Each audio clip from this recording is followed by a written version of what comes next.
Hi, and welcome to the Sage Sorority. This is the Sage Sorority podcast with your host, me, Chantal Russo, where the only dues are your ears, not your dignity. In our sanctuary over here, we trade archaic rules for real-world insights, swapping gossip for growth and hazing for healing.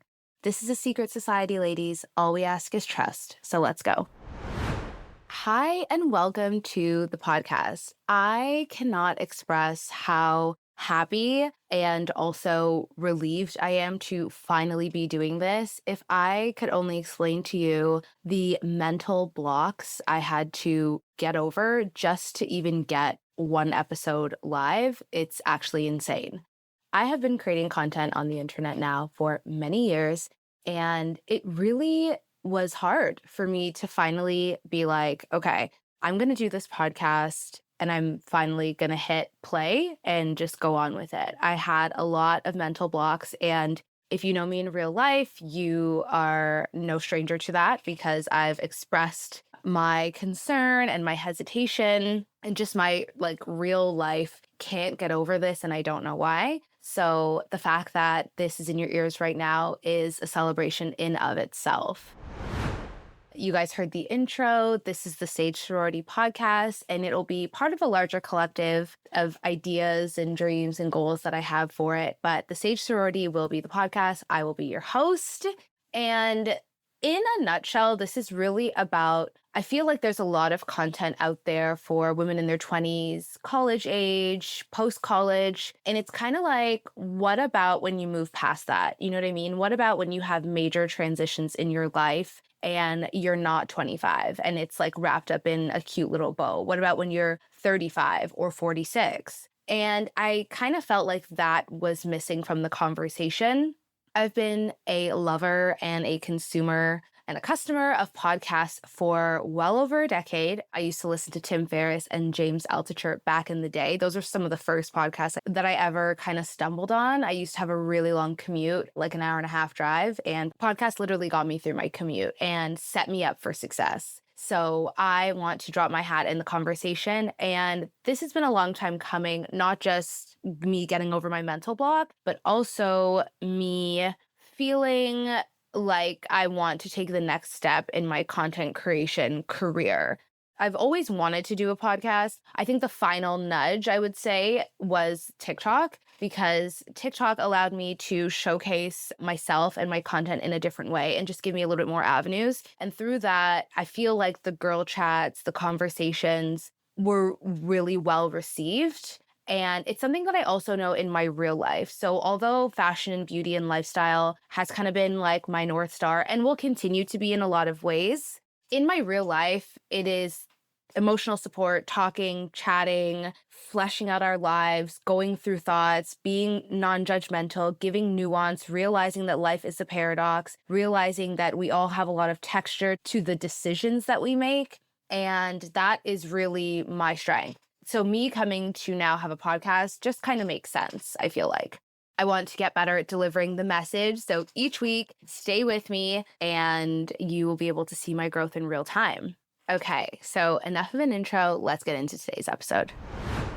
So I recently took a trip to Dubai. I am one of those people that actually enjoy the city. I've been maybe 9 or 10 times, and I've got a really good friend that lives there. And we were having, girl chat. We're sitting on the couch, just catching up. And it's really interesting because for those of you that don't know, I moved from Toronto, Canada to London, England. It's almost 7 years ago now. And she moved from Miami to Dubai about 4 years ago. So we both have a lot of experience moving abroad, and we moved abroad. I want to add into this because eventually I will do 2 episodes, one on moving abroad to London and 2 moving abroad in general. And I do want to emphasize that we both moved on our own. So no spouse, no children, and no work. So we didn't get transferred through work. There's nothing wrong with those options, but I want to add that layer of info because it does make a difference in a lot of ways, which I'll get into in later episodes. And we were just talking about our careers, and this really interesting, like, parallel kind of revealed itself. So in our 20s, we worked so fucking hard. And this is something that her and I both share. We worked different jobs, we had different skills. I did unpaid internships, which I'm pretty sure now are illegal, because we were just throwing anything at the wall, gaining as much knowledge and skills as we possibly could. Huge reason why I even started content creation way back was because if you wanted a job in fashion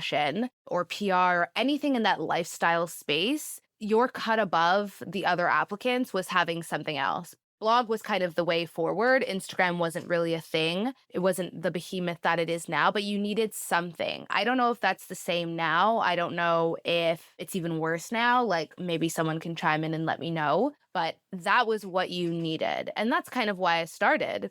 And gaining as much knowledge as I possibly could was also what everyone else was doing. I've got 3 younger sisters, and it's something that I echo to the 2 younger ones often, is that it's a lot easier to be doing the hard work when everyone your age is also doing it. So I'm speaking to everyone who is thinking about a gap year or thinking about taking a break off school altogether. It's a lot harder to get back into that life when your peers have already passed it. But I digress. But what we basically, my friend and I, figured out and revealed essentially through our conversation was that moving abroad kind of set us back. And it's something that is not talked about often. Listen, I'm the first one to say that moving abroad changed my life. It is single-handedly the best decision I've ever made in my entire life. I don't think maybe like choosing my future spouse will come close, but that by far easiest decision, I don't even have to think when people ask me. But that's not without setbacks. And in the moving abroad content space, I do feel like the glorification of it, and I get it, right? Because it is sexy and enticing in so many ways,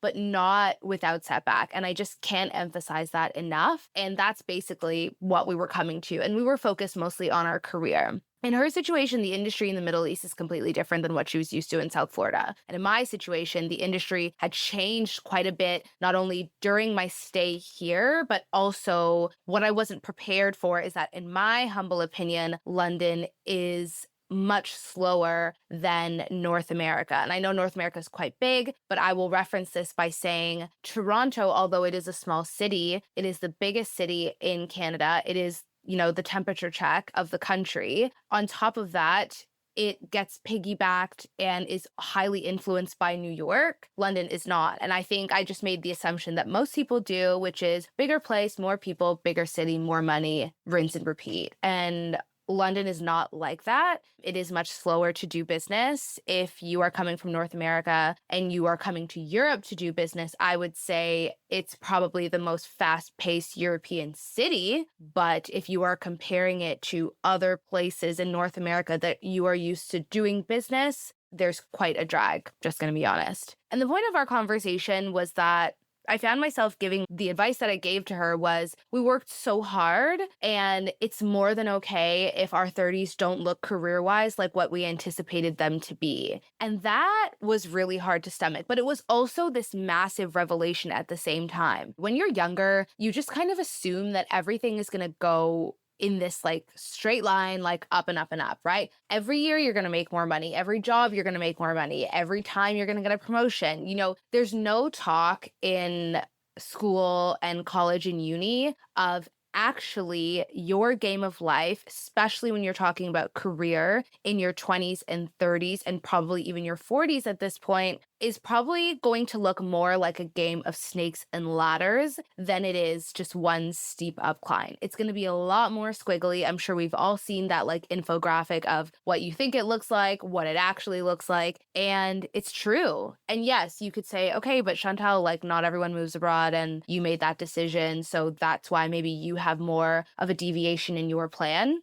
And that's true, but life also comes at us super fast. And while I'm grateful that my squiggly line was preempted or put into place because of a decision that I made, sometimes your squiggly line or you hit a snake is from a decision that you didn't make, from something that's happening to you. And there's a million things in life that can happen to you that can derail you from your plans. And honestly, I think a huge thing was that we had to accept for each other that it's not because we're lazy. It's not because we're resting on our laurels. It's not because we're in our 30s and we're tired. It's none of that at all. It's more that like life is in black and white. And although our career might look a little different than what we had anticipated, and maybe at the speed of which we were running and working in our 20s, we have given ourselves the latitude to develop other parts of our life. And that has paid so many dividends, guys. And I'm going to be honest, it's not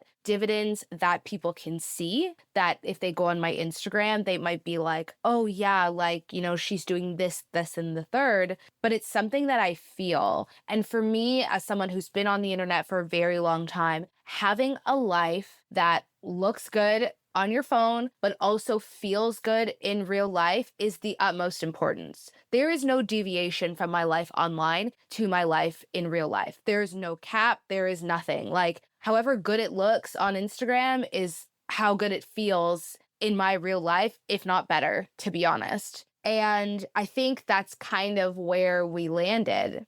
We've just decided to develop other parts of our life. And the beautiful thing about those skills that we built is that they're not going anywhere, right? Like that amazing quote, and forgive me because I don't know who said it. It's like, it's not what's on you, it's what's in you. And like those skills that I have, they are in me and they're always something I can refer to, always something I can pick back up when I'm ready. And skills show up in a million different ways. Sometimes I talk to people that maybe are my age mates, maybe a bit younger, maybe a bit older, and you realize, okay, I have a different experience.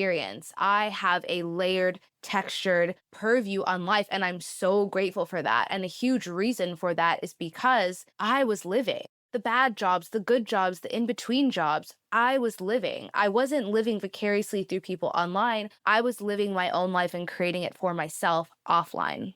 Life is not black and white. There is so much gray. And that is something that I will continue to echo throughout the podcast, throughout multiple episodes, because it's something I believe in so much. And one thing that I've also learned is that you have to allow every opportunity to be abundant. Don't shut it down just because it's not what you initially anticipated or expected. And also, sometimes the only thing you take away from something is that you never want to do it again. And there's still value in that. I remember doing a PR internship, agency level, for 3 months, full-time, unpaid, when I was much younger. So just imagine that. I'm working on the weekends. I couldn't even work in the evenings because by the time I got home, it was way too late to have any type of evening shift. So I was working on the weekends, and all that money was essentially just going into me paying to get to the internship and buy lunch. Like, that's it. And I'm talking no stipend, no lunch, no transport costs, nothing. Full-time unpaid. So we're not even going to get to the systemic issues with that and who can afford to work full-time for absolute free,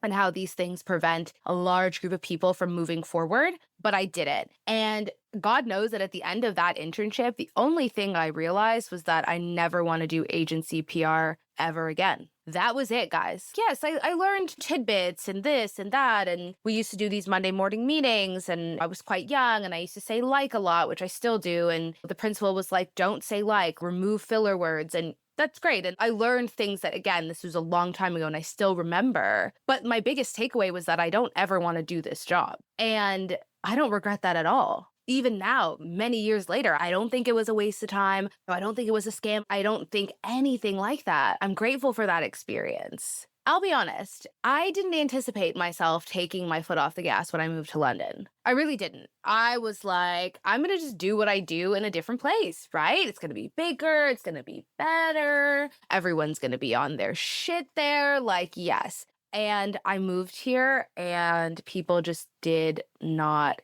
care. When I do my moving to London specifically podcast, we're going to get into people's perception of Canadians and people's perception of Canada. And the way English people treat Canadians and the way Canadians treat English people is very different. If you're Canadian, you know that we kind of hold Brits to somewhat of a higher regard.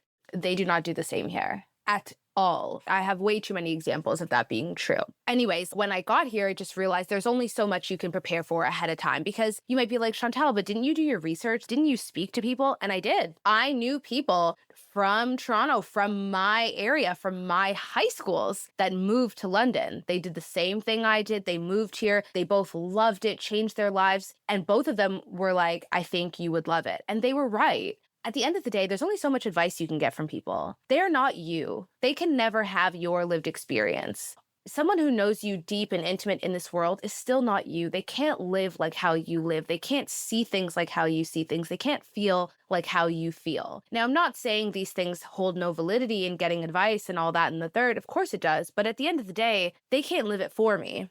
And there's only so much preparation you can do ahead of time. My path has changed since being here. And not because of laziness, as I mentioned before, but more so because I started to feel a little bit uninspired. And I'm finally getting out of that. And this podcast really takes it full circle for me. And you know what? That period would have been so much shorter if I had just adjusted my expectations. The slight release on my career actually allowed other aspects of my life to become incredibly fruitful. As I mentioned before, no regrets. It is okay to take your foot off the gas. It is okay to stop, rewind, and be like, what am I doing and why am I doing it? And I know that this goes against the very hardcore, hustle, consistent, discipline, go, go, go, rah, rah, rah energy at the beginning of the year. But there is a place for a message like this amongst messages like that. Validate each other in that space. Say it's okay to take a different path than the one you originally planned. Slowing down does not mean falling behind. Prioritizing other aspects of your life does not mean that those that you have put a pause on are done for good. Finally, you build success on your own terms. I cannot stress this enough. And if there's only one message I can deliver here, it's that you have to build a life that feels as good as it looks. When I stopped white knuckling my career expectations in London, I had space for new hobbies, rest, deep quality friendships. Remember, you're moving here by yourself. You don't have a built-in community. That is something that I prioritized. I prioritized dating in a way I had never done before, and it yielded so many benefits. So many benefits. I went on 50 first dates in 2021, and I will absolutely do a podcast, probably a podcast series on that, because I learned a lot and I loved my experience. So definitely stay tuned for that. And the plot twist is my career didn't implode. It evolved as I evolved, because success isn't always about speed. It's about sustainability. And again, life is not a straight line. The last point I want to leave you with is life is short, and we say that a lot, but life is also long. Give yourself the space to do different things, to move in a different direction, to pivot, to circle back. Give yourself that space. No one is holding you to arbitrary standards other than yourself. Next up is this week's Sanctuary Selects. So what is the Sanctuary Selects? The Sanctuary Selects, say that 5 times, is everything that I'm loving this week and a few things that I want to share with you guys. It could be anything from books to beauty products to fitness classes to recipes, anything that is top of mind that I really want to spread the word on. So this week is actually a book. For those of you that don't know, I read a lot. I love to read, and I'm such a bookworm. And this book I'm actually rereading. It's called Conversations on Love by Natasha Lunn. She is a journalist, and I actually saw her when she was on her book tour for this book. And it's basically her interviewing a lot of amazing people and talking about love. It's very nuanced, the book, and they cover so many topics like sibling love, the absence of love, unrealistic expectations, obviously relational love, parents. I think they cover everything. They cover loss. It is such a deep and profound book. I have so many highlighted passages, and just this book has really struck me. It's probably one of my favorite books of all time. It makes me think very deeply about the love in my life, the love that I want for my life, how to maintain that love, and the love I have for myself. This could not be a better book to pick up or even gift to a friend, no matter what their marital status. This is a fantastic book, and I know that February, aka Valentine's Day, can be really tough for people, but this is a fantastic book. And if you're going to a Valentine's Day party, this is a great book to buy for people. It's not too heavy because you can just read each interview as it is. You don't have to kind of plow through it, but it definitely is a book that you read, you stop, you think, you highlight, and it definitely gives cause for thought in a really good way. So, yeah. And if you have read this book or you're interested in it, talk to me on Instagram. I love this book. I could talk about it for days. Drop me a note at Chantel Russo on Instagram. That is episode 1 done and dusted. So here is your formal invitation to join the Sage Sorority. New episodes are dropped every Thursday, and trust me, you don't want to miss what we've got planned. If you liked this episode, share it with a friend. The easiest way to grow the podcast is to share it with like-minded individuals. Ladies, the bylaws are very simple. Show up as you are, share what you've learned, and support as you grow. Follow us at the Sage Sorority on Instagram for doses of wisdom, and don't forget to subscribe wherever you get your podcast. I'm Chantel Russo, and this is the Sage Sorority. Welcome to the Sanctuary, girl. Love you so much, and we'll chat next week. Bye.